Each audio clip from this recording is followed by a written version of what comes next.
Come on over here. Come on over here. No, you flip me off. Come on, coward. No. Come on. You're not an intellectual. You're a fake and a fraud.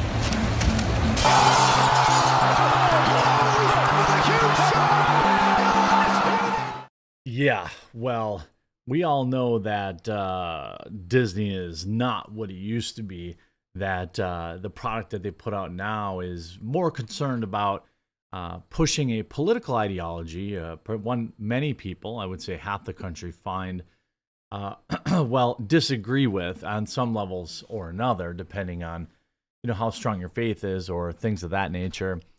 Disney has long ago abandoned the desire to make money.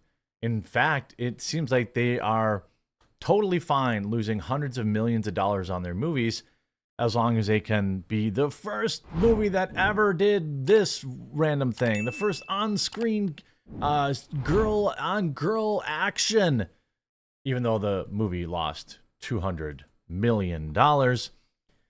Now, new outrage as their stock hits an all-time low and a new legal battle with ESPN. And, well, how about this? Disney investigating after costume-clad employees caught twerking and simulating certain acts. Now, could it just be employees having a bit of fun? Probably. But it also goes towards the level of respect, the level of, professionalism that exists in the park. This after a dad completely lambasted them, but we'll get into that too.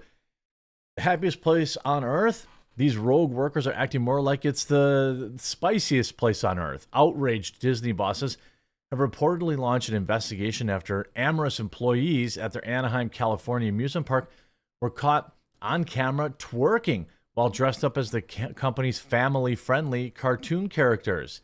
Several shocking videos purportedly filmed on the Disneyland property show workers wearing Minnie Mouse and Pluto costumes while performing spicy dance moves. Meanwhile, another controversial clip depicts a life-size Pinocchio doll placed in a position as to simulate a particular act with a Captain Hook replica. Warning will ruin Disney magic. Disney backstage, a caption for the video declares. A number of clips were posted in the Disney account, which aims to share behind-the-scenes secrets and footage from Disney theme parks as of Saturday evening. The account is still up and running. I mean, some of this stuff, again, this is behind the scenes, sort of. It looks silly, but for Disney, protecting the integrity of those characters is absolutely paramount. An inside source told The Sun about the videos. They've asked top investigators to shut down the feed and try to identify those who are responsible, who are in breach of their employment contracts. They're one of the most protective companies in the world when it comes to their biggest customers, because their biggest customers are young, and they don't want that illusion shattered. Will they be fine if they twerked in one of their movies? Probably, right? They'd probably be fine with that. Now, my guess is they're going to be able to figure out exactly who this is. The Post has reached out to Disney officials for comment. One video shows the Pluto character twerking to a song lyrics featuring "Here Comes the Hurricane," B word, has attracted some particular ire online. You're all over my For You page, TikTok's homepage feed, one wrote. You're not worried you might lose your job? As of last October, a Disney company had employed 34,000 cast members at their theme park in Anaheim, which had nearly 17 million visitors, but that's been changing. Angry Dad slams money-grabbing Disneyland after spending $1,200 on tickets. The happiest place on earth, at least for one Canadian dad, left fuming the over-exorbitant cost of taking his family to Disneyland. Mario Zelaya shared his anger after spending nearly $1,200 on tickets for a recent visit to Disneyland with his wife and two boys in a viral video in which he slammed the supposed family-friendly mouse house as a money-grabbing machine. Just the ticket alone, that's 1,100 euros. For Americans, that's $1,200. For Canadians, that's $1,600. He said in a video revealing the bill in the background of a TikTok video that so far has amassed 240,000 views. Why would I do that? Zelaya had first bought the standard $120 per person ticket, but ponied up the additional $173 per person as an upgrade to Premier Passes, which allow guests to join the fast lane for each ride, which everyone who can afford does. It's crazy how overflowing Disney is. It doesn't matter if it's Paris, Orlando, or California. It's like this all the time. Showed a long line for a, quote, crappy ride with a wait time of an hour and 15 minutes without the Premier Pass. I made a huge mistake. I went to Disneyland in Paris, almost embarrassed how much money I spent. He noted that if he did it by the Premier Pass, his family would have been waiting over 25 hours to get on various rides. The crowds are endless. My advice, don't go to Disney, he said, calling Disney the biggest money printing machine on earth. Disney has enraged many of its loyal visitors by jacking up prices at theme parks in the last years. Over the last 50 years, ticket prices have soared 3,871%. I mean, it's such a ripoff now. I wouldn't give them the satisfaction of my money now. Glad I went in the early 90s when it was affordable. I mean, even when I went with my family, we didn't eat at the park.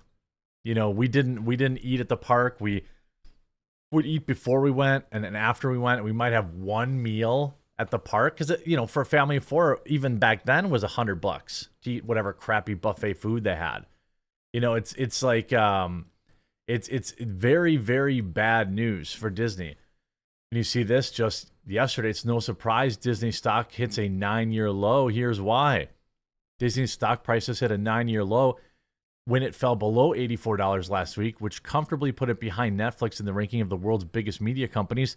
But it shouldn't come as a surprise. Over the past few years, dark clouds have gathered over Disney's two biggest cash cows, in the theme park division and Marvel Studios. Well, I mean, I would say that that's probably true. You know, Marvel Studios, I think Marvel Studios will probably be fine, but they've got to dial back the budgets. During the peak summer season this year, social media was awash with reports on how quiet it was at Walt Disney World Orlando.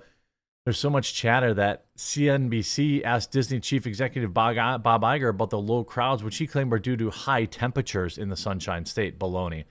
Families book vacations long before they know what the weather is going to be, and they're not going to cancel it because it's going to be hot. It wasn't a one-off, as earlier this month, Disney announced that decreases in occupied rooms and attendance at its Orlando outpost during the third quarter of 2023 is partly responsible for reduction in operating income across its entire domestic park operations. The lack of business at Marvel Studios is also notable. It kicked off the year with Ant-Man and the Wasp: Quantumania, which grossed less at the box office than almost every other Marvel Studios movie, with its takings just $476 million. Half of this was retained by theaters, with the remainder going to Disney. It's barely enough to cover the pre-production and filming in the movie, which came to $193 million, as we revealed, so they lost money on Ant-Man. The sci-fi flick is set in an alien world, and so does have a punchy post-production bill. It didn't do the trick, as the film was derided as having substandard visual effects. This contributed to earning the unfortunate milestone of being Marvel's lowest-rated sequel on Rotten Tomatoes with just a 46% score. It was a score... if its score was low, but not as low as the one for the latest installment in the interconnected Marvel Cinematic Universe. This came July, when the finale of Secret Invasion scored just a 7% on Rotten Tomatoes, making it the single lowest rated episode of any Marvel streaming series. As Disney's subscriber numbers soared past its initial projections, so too did its stock price, hitting a high of $203 back in March 2021. The markets endorsed Disney's strategy, and the company was setting up for a fall. It was inevitable that the lockdowns would come to an end, and in turn, an appetite for streaming would diminish.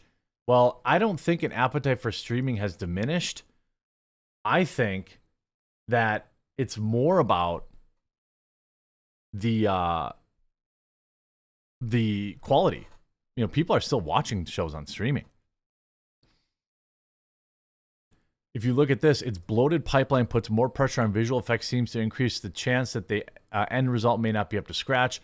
Testimony to this, Secret Invasion debuted to the second lowest audience of any Marvel streaming series, with just 994,000 viewers tuning in over its first 5 days.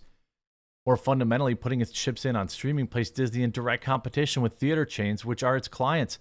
So the financial gains from streaming come at the expense of revenue from exhibitors. This wouldn't be such a problem if Disney Plus had been a profit center, but it has been a loss making since its launch in 2019. In Disney's latest quarterly results, streaming losses hit $512 million as the platform isn't expected to be profitable until 2024. Well, what that means is they're just going to keep cramming up, they're going to keep increasing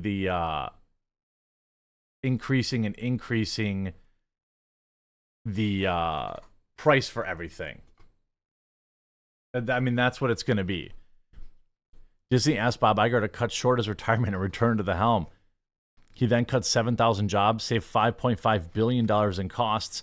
In February, Iger explained that Disney needs to reduce costs on literally everything that we make because while we're extremely proud of what's on the screen, it's gotten to a point where it's extraordinarily expensive. It prompted Marvel Studios president Kevin Feige to say that at the pace we're putting out on Disney Plus shows will change so they can get a chance to shine. He added that means both having more time between projects and putting out fewer projects each year. So now they're saying, okay, well, Disney Plus, you guys like Disney Plus? Well, you're not going to get as much of a product. And then they're going to increase the price. Marvel's upcoming streaming slate included a series based off B-list spin-off characters like Echo and Ironheart. Ironheart's the new young black girl replacing Iron Man, Riri Williams or whatever. That doesn't sound like something from a studio that is trimming the fat. If Marvel had scrapped these shows and got a tax write-off, it might perhaps not needed to cut so many jobs. What's more is Marvel is still persisting with its intergalactic stories, meaning they're going to be very, very, very expensive forever. And we look at CNN, Disney channels like ESPN dropped from Charter and Spectrum, an ongoing dispute. I mean, you have literally, Charter and Spectrum picked exactly the right time. Amid a broken video ecosystem, Charter Communications said Disney so far has insisted on a traditional long-term deal with higher rates and limited packaging flexibility. In a presentation provided before an investor webcast, Disney declined a proposal and pulled its video channels from our Charter video customers on August 31st, it added. When cable companies do this, it's bad for everybody. Usually gets worked out, but when you look at the Disney stock, it's now at $82. Like this is, today it's up 30 cents. If you go to a 5-year, it's at, let's see, what is a 85.98 is a 5-year low. Yeah, it's at 81. So it's at a 5-year low. Now, obviously, all time, it's, if we go all the way back to its initial back in 1980, but the good days are gone for Disney, and I couldn't be happier about it. I hope you enjoyed this video. If you did, and you made it this far, please do click that subscribe button down below or the follow button or whatever it's called. It's really, really hard to reach viewers these days. And I really hope you enjoyed this video, and we'll talk to you again real soon.